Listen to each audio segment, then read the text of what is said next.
is only a transition to a different sphere of consciousness. Carol Ann is not like those she's with.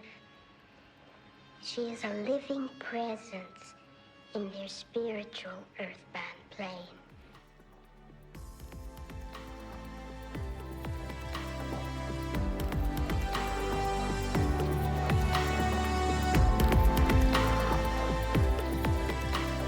Hello and welcome to episode 36 of the Talking to the Dead podcast.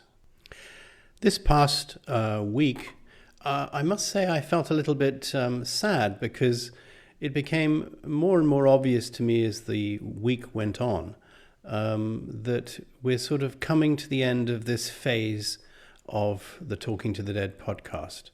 I've been so lucky for the last 6 episodes to have made contact with Neil Peart. And this is the culmination of why I started this podcast in the first place, and the thoughts of creating it many years ago during the pandemic, all relating in a way to the message that he was sending me somehow, not that long after he had sadly passed away from brain cancer.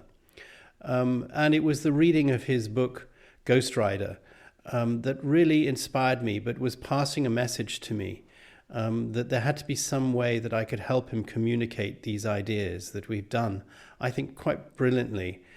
And I know that it had to come to an end. It was something that I didn't really want to have happen. I'm hoping I can speak to him again today and perhaps ask him what next. But last week he gave me the lyrics for Begin Again, and I passed those obviously over to my partner in crime, Esther, who's really brilliantly again put them to music. It's terribly moving to listen to. And I've again put Neil's lyrics over the top, spoken, because I'm not a great singer. And I hope that the last song that he passed through to me, the last lyrics that he passed through to me, we can also put them to music this week and see where we go next. So yes, it's a little sad. This is the penultimate song, and it's called Begin Again. And as it says, I'm sure it's all about starting a new life. So here is the song, Begin Again.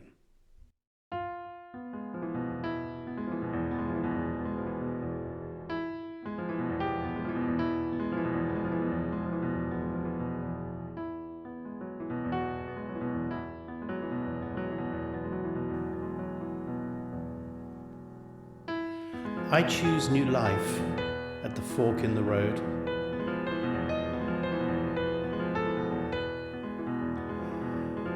My soul's not ready to end life's short mode.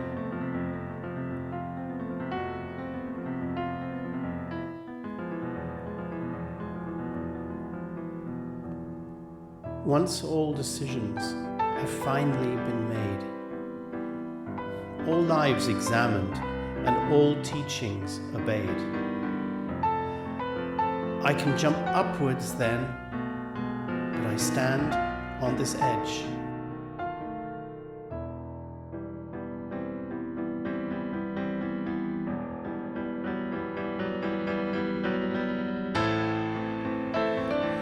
It's time to go, with no bets to hedge. I've worked hard to get to this stage. I've examined my choices, prepared for an age. So I choose this life with potential so vast.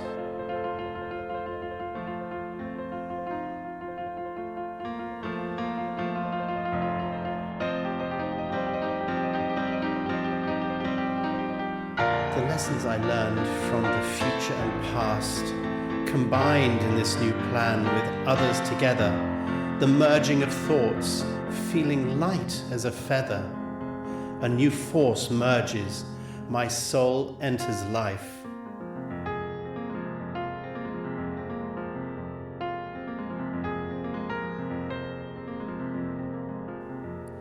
Adventures that are new, some old, full of strife. many with joy, sadness, or shattered dreams. Everything converges to one conscious stream. It goes dark for a while as my body feels raw. The fusion of soul, the energy I pour. No longer past lives, I now live once more, forgetting past things on a brand new shore.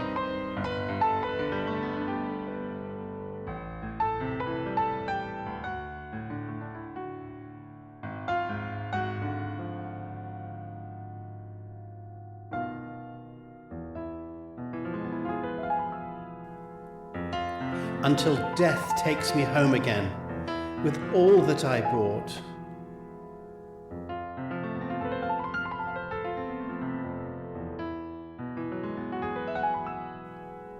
Gained knowledge and learning and all that I sought.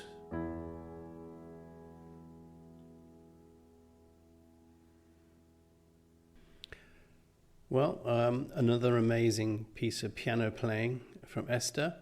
I certainly felt it brought the whole thing to life again. It's been so great to be able to compose this album for Neil, and most definitely Neil has given me this feeling that it's not going to be finished as far as he's concerned, because the whole purpose of what he's done is to try to get this to a wider audience, and unashamedly, potentially, one day maybe even some of his bandmates may hear this and be inspired, he hopes, in order to be able to create new music and perhaps perform something along the lines that he's been describing. I think he feels that there's probably no better contribution that he can make from where he is now. And he knows that when his bandmates hear this, if they can somehow find it, it'll inspire them. So let's see what happens in the coming weeks. I certainly hope it happens. I trust him. I'm not going to be very proactive about this. This really is up to Neil and the powers that be, and the coincidences that we know are not coincidences in life. So enough of begin again. I'm going to, as I normally do, take a few moments to see if I can't get Neil to come back, and I'll allow him to take us through with the last part of his message to me over these months. And I'm pretty sure that he's going to be talking about living a life. He's given this description of all the things that happen after, and the entering of a soul into human body. But I think he wants to talk about the living of a life. So, hello, Neil. And Neil says hi. He wants to immediately say that the creative process is something that is extremely chaotic. It's almost like something like giving birth. And he reminds me that when you are a creative person, none of what you do is particularly linear. It's always very chaotic. And he says, therefore, those of you who are listening should realize the interesting thing is that where he is, to us, it would seem incredibly chaotic because nothing is linear. And what he's tried to do over the last episodes and the last songs is to open our minds so we can actually have some feeling of the chaotic nature of existence after we die, because there is no such thing as linear time. He says that he wants most definitely to talk about living a life, and he wants to talk about some of the things that he feels are important to living the next life. He wants to emphasize again that as far as he's concerned, where he is, It's not that he is about to live another life. He's saying that in some ways he will lead another life, in other ways he won't. He says that he can and he can't. It's entirely up to our perception of where he is in things. He has dialed down his ability to see it all in order to be able to communicate with us, where we will see things as a linear process. And naturally we may suppose that his next life, he says, is a next life, but it's not a next life. It could also be, he says, a past life, or it could be a future life. But for now, he wants to talk about the process that he went through after he'd made his decisions and he'd made his investment in order to be reborn as a child.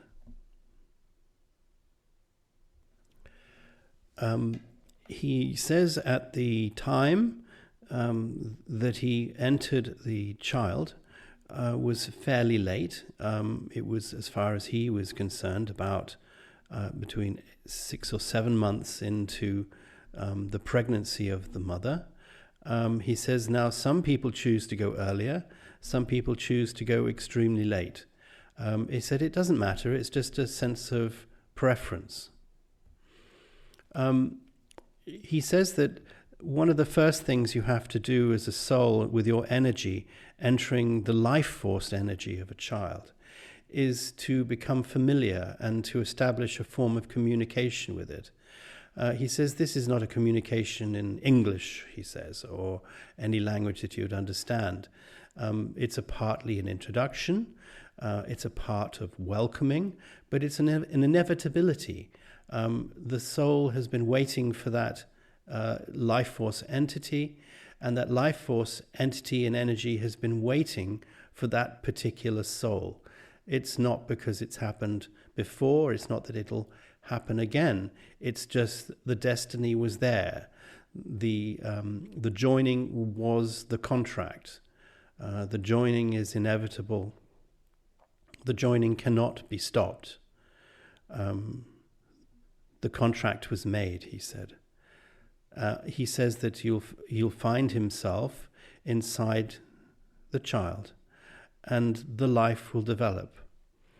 But during the life, as the child grows, the soul and the energy of the life become more and more entwined, that the soul ends up taking, he says, very much a back seat.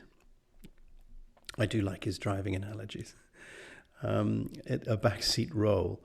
They're always guiding, they're always enabling the life of the child to be stimulated and instructed by the plan that has been given through the soul to the life. However, the communication with higher entities and dimensions is always there via the soul, and usually available to a person when they're sleeping. But that becomes less and less prominent as the child grows. He says it's well known that children tend to be extremely psychic, and children create imaginary friends. Children have this ability because they're not forced by convention and rules until slightly older, to be able to accept that, and they have no qualms in realizing that something else is there within them, and that they have that ability to communicate with things that are not real, or at least not real to adults. But of course, he says that tends to change, and that ability to communicate becomes less and less, and is also, he says, taken over by the structures of human existence and religions and morality and behavior. He is saying that as the child goes through his life experiences, and he says that the song that he's produced this week, which is all about that, of having a life to live, is an experience that is, one of the most common things that could ever be. Everyone experiences a life, and everyone knows what life is like. So he has no point in saying going into any descriptions about what living a life is. But he says what he's done. He says he's going to provide me as a way of being able to describe the lessons that he wishes to explain to us. He is going to try to do this. He's going to try and show me how this energy fusion is part of various experiences that the soul has to go through during a life to make that life purposeful. Okay, I'm not terribly sure I understand that, Neil, but I'll take you. So he's going to put some words through to me, and he's going to explain what they mean. The first words are high fidelity. Okay, and he's explaining that the purpose of life not only is for you to have the best life that you can, but it's also to have a life that is very distinct and as independent as it can be from your previous lives. There is no point, he says, in having a life that is identical. He says, yes, of course, some people have come back as soldiers or doctors, or he says, in your case, my case, have come back as racing car drivers. It's funny he says that. I think I mentioned that before. And yes, he said, yes, you in your previous lives have had a need for speed and have taken it to excess sometimes and have killed yourself on a number of occasions. He says that also he recognizes that I had seen that I was a homeless person many, many times, but in a different situation and learning different things.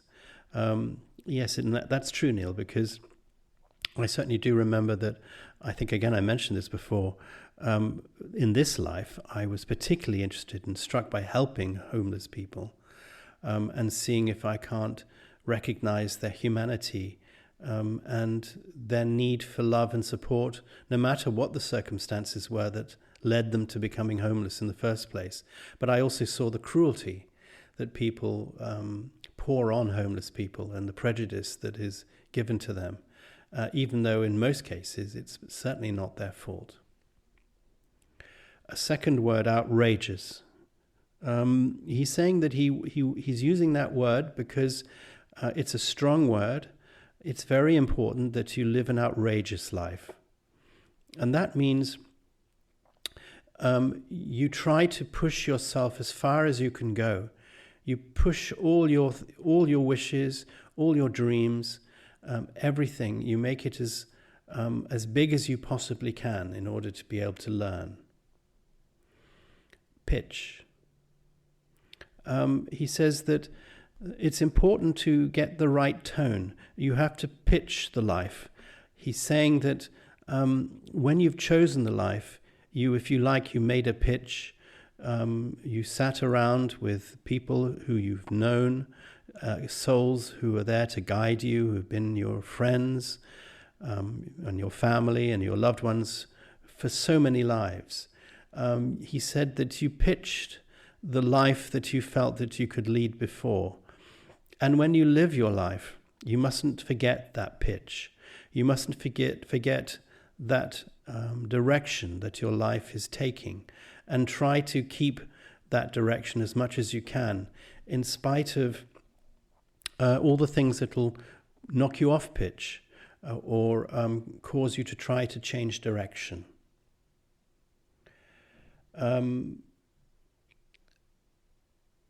Straightened. He's using the word straightened.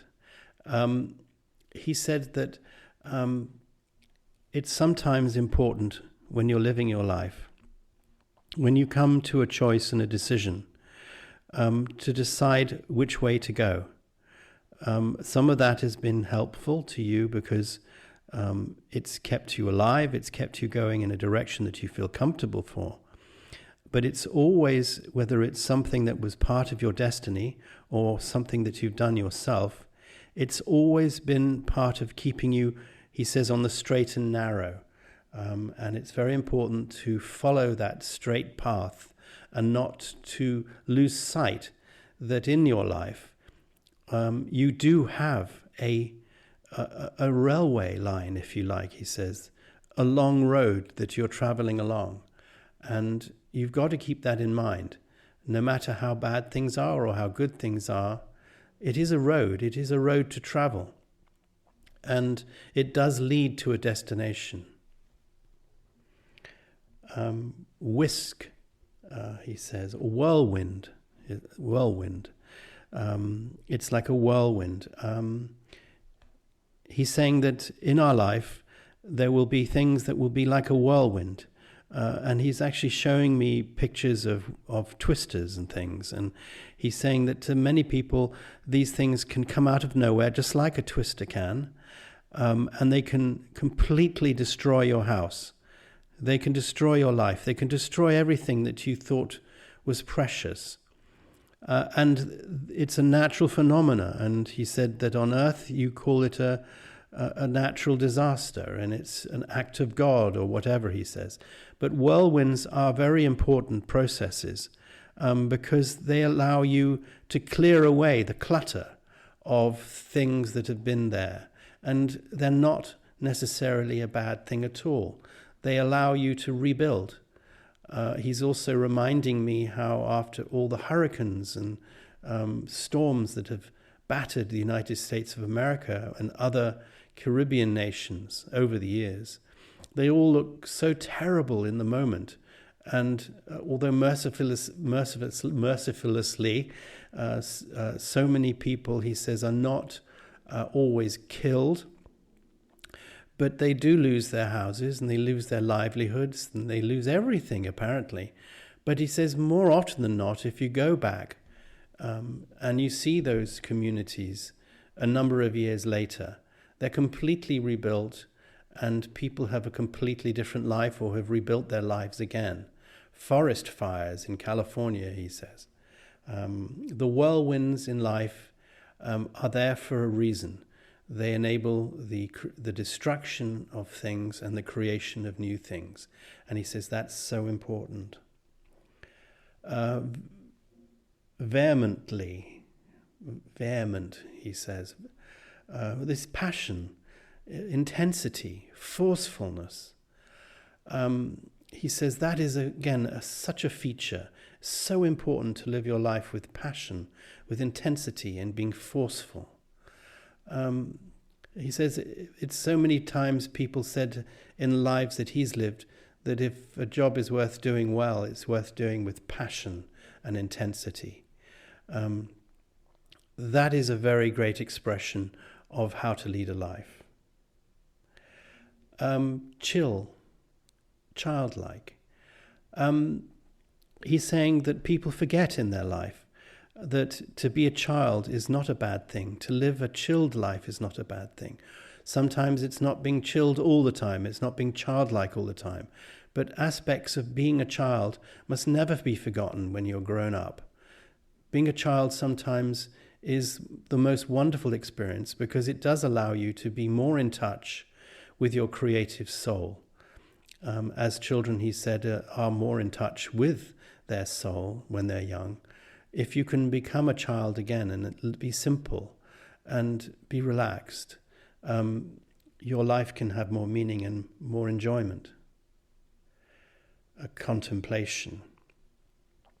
He says, again, it's very, very hard for people in the world that we live in to understand the importance of contemplation.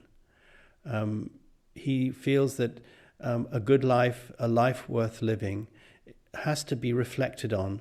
You need to live your life, but take periods away in order to be able to think about where you've been and where you're going. And it also allows the stillness and solitude that'll allow new ideas and creativity to pop into your head. It'll allow the plan that you set for yourself in this life to be more obvious to you. It'll allow you to take stock and to think about things in general. He says people contemplate in different ways, sometimes through music, through art and hobbies, sometimes through religion. But contemplation is a vital thing. He says sometimes people don't have enough time in their lives to contemplate, but it is important. Conjunction. He wants to talk about the idea that things which appear random are not random. The conjunction, the joining, the coming together, things are often designed by you and your soulmates for things to come together in a certain way, for convergence to take place. The conjunction of things is for a reason. Don't be frightened to challenge yourself, to break out of your comfort zone whenever you can, and to feel the conjunction of new things coming together that allow you to make decisions about your life and the movement forward and how you're going to change, lessons you're going to learn. Danger zone. Everyone has a danger zone experience in their life. Some people have an experience that they are near death, or they've had an accident where they could have died or could have been seriously hurt, or the danger zone that exists for their friends and family. Embrace the danger. Embrace what it does for you, the experience that you have. He's actually saying that I'm not a great one for danger, and that is true, Neil. I've never really been a great one for danger. Yes, and he says that's a lesson that you're beginning to learn, and a lot of things are happening to you in your life right now that are quite dangerous, and that is true. I have to say a lot of personal things are happening in my life that I've never had to experience before that are certainly, yeah. And he said that's for a reason, because you've led pretty much a safe life. And it is time for you to learn from some of the dangerous things that happen.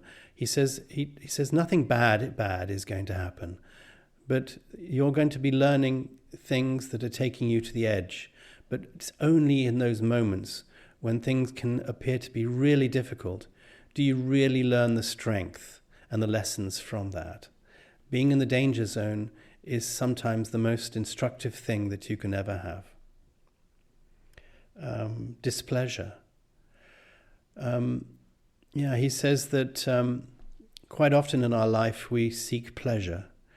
We seek to have things really nice for ourselves. We feel that is what life is about. But equally, he says, being unhappy and displeasure is creative and useful as well. And to be honest about things that make you unhappy is important. It's easy to say to people, he says, that you're pleased about something, but it is harder to say that you're not pleased about something. But he says that is the genuine way to live a life, is to express your pleasure and your displeasure in equal measure. And lastly, he says free or freedom. He says we are all free. It may not always appear so, but we do have free will, and we can influence our lives. We can make major decisions that are our free will, that are not necessarily these landmarks and signposts that have been put along the way to lead us to the predestined life that we had planned. We have free will. We must never forget that we are free, and we can make the decisions and enjoy being free. That's the last. And Neil, I know from what you've been passing through to me that this is probably the last time we're going to be talking for a while. Could you say a little bit more about what the experience has been like for you? He says it's been fantastic. He said he's loved every moment of it. It's given him the chance to reveal to people or to confirm to people what they may or may not have remembered about the purpose of life, what happens after life.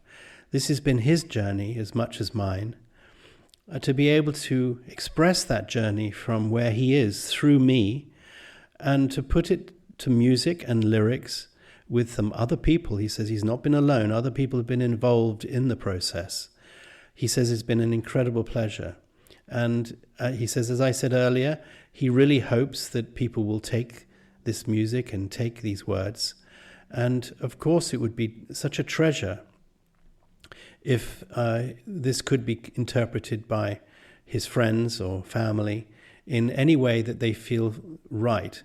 But he says this is a process that is entirely up to them. He can only, he says he can only suggest what he's done and hope that it will reach the right ears and they can decide what is best for it. He would not want to influence people's lives or to upset people or to make people sad. He would like merely to be the messenger, and he feels that he's done that. And he says with that, he would like me to read the very last song lyric that he's written as he's taken us, he says, on this full circle, this journey of life. So I will go ahead. So, somewhat unsurprisingly, this poem, these lyrics, they came through to me over the course of a few days, and I would get spontaneous messages throughout today, and I would go back and look at it again, and I would change a word here, or even change a whole line sometimes, to the point that I felt that it was right. So here it is, and it's called Life Lessons. All those left behind who see no point going on, those who lose a love, a child or friend, they cannot see the point, it's just a con. In their lives they hoped for a better end. We are taught that life is for the living. We learn there is so little of that to go around. So much anger, death and killing. It's really not even so profound. But to find it's less about tragedy and fight and more about how you deal with all the strife, waiting an eternity to see that light. I was shoved and pushed through this life. My destination was decided there and here. Everything was in place for another great day. A new child I would emerge, it was all so clear. He's going to have some troubles in his life, they say. That's why I chose him. I will help him till the end. This time we will watch as others around him pass. His disease will also be hard, but he will have a friend, and feel the love and hope from all around his class. So much has changed upon his death, beyond the man and all his friends. His life will not have been a waste of breath. Each tiny moment changed, and some depend. He's remembered for all the love he gave, the sacrifices made, some didn't understand. Stand testament to his love and who was saved. He'll be back again soon with a brand new band. Well, I think in a way that's probably extremely personal and probably the most personal thing that he's done. As I said, it's been a huge privilege to be able to be a channel for Neil Peart. And just before we end this week, I want to try to channel some music, which I hope will become the backdrop for this wonderful lyric.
Well, that's the channeled piano music, and I can't wait to see what Esther makes of that. And again, thank you for whichever spirits are sending that through to my fingers. I really did feel it this time. I can feel I play when I close my eyes, and I'm not a pianist. I don't look at the keys particularly. Sometimes I do, but mainly I just feel it, and I can feel the sound and fiddle a bit to see if I can get it right. I'm obviously hoping that now Neil is no longer involved in this project, that Titan can help me find out what happens next. It's as I said, it's a bit of a mystery to me. It's quite scary. The last 6 or so episodes have been very easy for me because I knew the direction we were going with Neil, and he was taking me on this long journey. It's so great that he's done that, and I hope he's managed to have some revelations to people, certainly to me. And I'll look forward to seeing where we go next. I most definitely hope that I can find other people who have passed on, who are going to share wisdom with us, but also perhaps people who are in other dimensions that even Neil has no access to, can give us some insights. I would really like it if some of the people who listen to the podcast would like to write in and ask me some questions or make some suggestions. And I just thought, since this show has so many listeners all around the world, I would just again quickly read to you just some of the cities of the people who listened to just the last episode. And it'll give you an indication of how far and wide Neil Peart's message has got. Okay, so we've had people from Rockford in Illinois and White Plains, New York, and from Biscay. Those are the people I know regularly, actually. There's somebody from Tower Hamlets in London, which is fascinating to me because I'm a Londoner, so I'd love to hear from you. There's somebody from Hamburg who's regularly listening. I'd love to hear from you. Somebody from Malta, Frankfurt, regularly. Belport, New York, Wimbledon in England, where the tennis takes place, Dover in Kent. They've listened to a number of episodes. I'd love to know who you are. Itasca, Illinois, Harrison, New Jersey, Clark, New Jersey, Rochester, New Hampshire, Richmond, Virginia, Leeds. I know somebody in Leeds has been listening to a lot of episodes. Virginia Beach, Virginia, Los Angeles, California, San Diego, California, Arizona, Brisbane, Sydney, Pittsburgh, Pennsylvania, Seattle, Washington, Brampton, Ontario, Toronto, Canada, Vancouver, British Columbia, San Antonio, Texas, Portland, Oregon. And those are just some of the cities that people have been listening from. So please, just take a moment and write to the Talking to the Dead email that's at the bottom of the description of the episode, and I really would love to hear what you've thought about this journey that we've had with Neil, and any comments or any questions that you have. So until then, I will see you all next week. Thank you very much.